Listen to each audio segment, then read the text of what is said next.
Kaiser aqui e o vídeo de hoje é um comparativo do quarto episódio do jogo com a série. Tem muitas semelhanças, mas tem algumas diferenças também que são bastante interessantes, como foram apresentadas aqui. A gente tem uma pequena introdução de quem são os caçadores, ou o povo, né, como é apresentado aí na série, aí já tá a primeira diferença. E eu vou falar de todos os detalhes, fazer o lado a lado, comparar histórias e também easter eggs, curiosidades, os pequenos detalhes que a gente gosta de prestar bastante atenção. Lembrando vocês que já saiu a análise do episódio aqui no canal, então pra não perder nenhum conteúdo de The Last of Us, porque estão saindo 2 vídeos semanais, se inscreve e clica no sininho pra receber notificação pra quando tiver um vídeo novo, porque eu sempre trago as novidades dos filmes e das séries aqui pra vocês o quanto antes vocês sabem. Bom, gente, uma das primeiras coisas que eu quero falar e que eu não podia dar esse contexto lá no terceiro episódio é a forma de como a Ellie conseguiu essa arma. No início do episódio a gente vê que ela até treina, né, como que ela iria atirar, faz umas caras ali no espelho e tudo mais. E aqui na série a gente tinha visto lá no terceiro episódio que ela conseguiu essa arma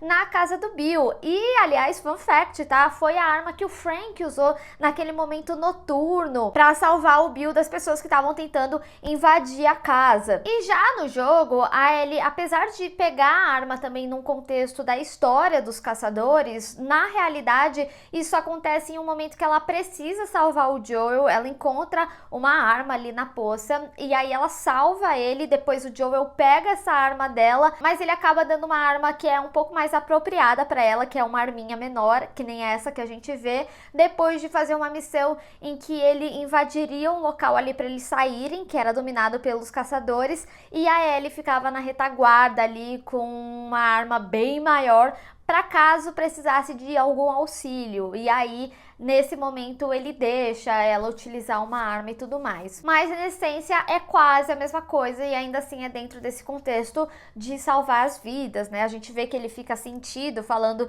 que ela não deveria ter que fazer isso, afinal ela é muito nova. Eu queria falar da arma porque era algo que eles introduzem no terceiro episódio, mas vamos começar do começo com esse episódio, porque assim, gente, eles simplesmente trouxeram a trilha sonora que o Joel e a Ellie ouvem ali no carro, quando eles conseguem o carro, que é essa música Alone and Forsaken. Aqui até tem uma brincadeirinha, né, dela falando que é da época do Joel e tudo mais, mas esse momento ele é muito marcante, porque é o momento da revista do Bill, que ela dá uma gastada ali no Joel. Gente, é hilário, ainda bem que eles trouxeram esse momento aqui também. Eu achei que ficou excelente e, além disso, né, também tem um livrinho de piadas. No jogo, a gente vê que o Bill, ele fica extremamente bravo com a Ellie por mexer nas coisas dele. Na série, a gente tem um momento bastante similar, que nem eu tinha citado em alguns dos meus vídeos, que ela mexe na casa dele, né, e tudo mais. Mas foi muito interessante eles inserirem e mostrarem que ela pegou coisa assim ali da casa do Bill, além do que eles realmente precisavam. Agora, outra coisa que é muito importante também falar aqui da cena do carro, é que o Joel chega a falar pra Ellie que ela é só uma carga. A gente vê um afastamento inicial ali nele,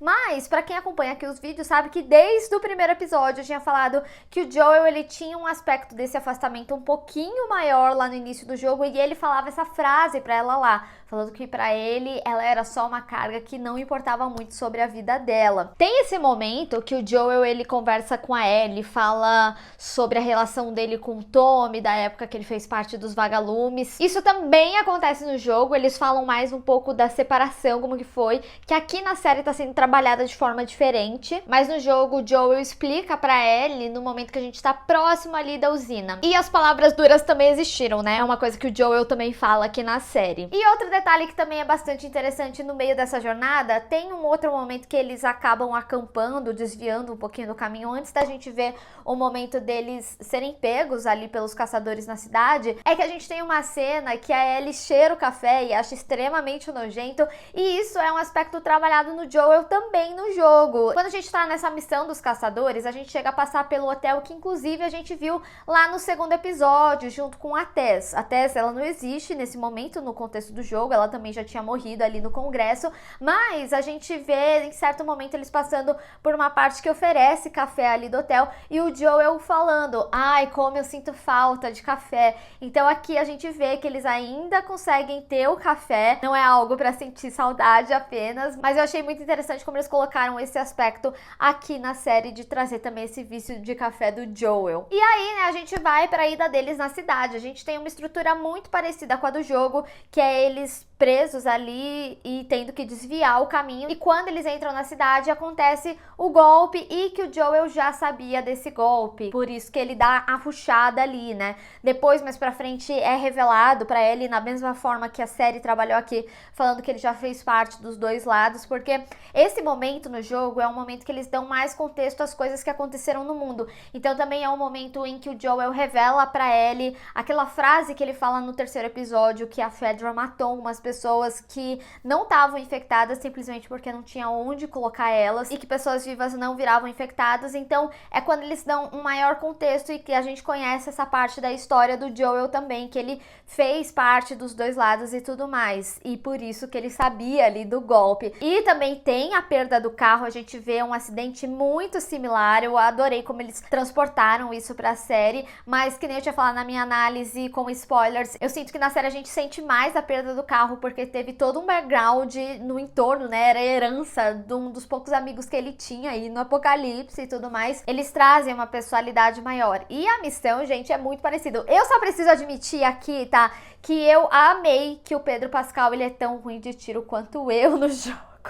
Ele atirou umas 5 vezes antes de realmente acertar a pessoa. Sabemos muito bem como é, mas ao mesmo tempo a gente também sabe o quão satisfatório é um headshot quando dá. E tem uma coisa que eu preciso dizer também, eu gostei muito como eles trabalharam os caçadores, né, o povo aqui, porque eles impõem certo medo e eles acabam trazendo um pouquinho do que são as sensações das missões enquanto a gente tá ali na cidade, né? Tipo, no jogo tem um momento que é um tanque atrás de você, sabe? Então isso impõe muito medo e eu acho que eles conseguiram fazer isso muito bem aqui, mesmo que a gente tenha tido essa galera com propostas um pouquinho diferentes do que é no jogo. Aqui na série a gente vê que tem uma pessoalidade muito maior ali por parte da Catelyn, principalmente que ela tá atrás do Henry. Quem já jogou sabe quem é o Henry, a importância do Henry. E já no jogo é mais uma questão de os fortes que sobrevivem. Então para eles ter uma criança no grupo, como o Sam, que é o irmão do Henry, que a gente até vê ali no final do episódio, é um aspecto de fraqueza, então ele precisa fugir ali da cidade. Então eu achei interessante como eles trabalharam em contextos diferentes essa fuga do Henry e do Sam da cidade. E falando nisso, né, tem um detalhe que eu amei nesse episódio, que é uma hora que o Joel e a Ellie estão indo para aquele prédio que eles vão passar a noite. E aí o Joel auxilia ela a passar no buraquinho que pode ser de ventilação, de ar-condicionado, algo assim, e isso acontece no jogo por diversas vezes com as crianças, né? Tem um certo momento que o Henry, até para salvar a gente de uma galera de infectado, ele passa por algo similar embaixo para abrir a porta pra gente conseguir escapar. Então, eu achei muito legal esse detalhe, esse aspecto que eles trabalharam aqui na série e que existe no jogo também. Mais uma coisa que eu falo pra vocês é que no quinto episódio eles ainda vão explorar mais muitos detalhes e cenários que a gente acompanha dessa jornada aqui, dessa missão com o Henry. E aí eu vou voltar aqui no quinto episódio e falar desses detalhes pra vocês. Como eu tinha falado, né, nesse episódio ele meio que é uma introdução dessa nova galera, do que acontece ali, como sair dali, até pra gente ter um entendimento do mundo. Não sei se vocês lembram, né, mas lá no primeiro episódio o próprio cara que ouvia a rádio falou pro Joel que os infectados não eram o maior perigo do mundo. E aqui nesse episódio a gente conhece um desses tipos de perigo. Às vezes as pessoas são muito mais perigosas que infectados. E eu acho que esse episódio traz muito bem essa mensagem. Lembrando vocês que eu tô fazendo 2 vídeos por episódio, uma análise completinha e o outro vídeo que é esse aqui, fazendo um comparativo do jogo com a série, trazendo um pouquinho mais de contexto e fazendo a gente entender um pouquinho como que eles pensaram algumas cenas e como que foi imprimido de forma diferente e que ainda assim funciona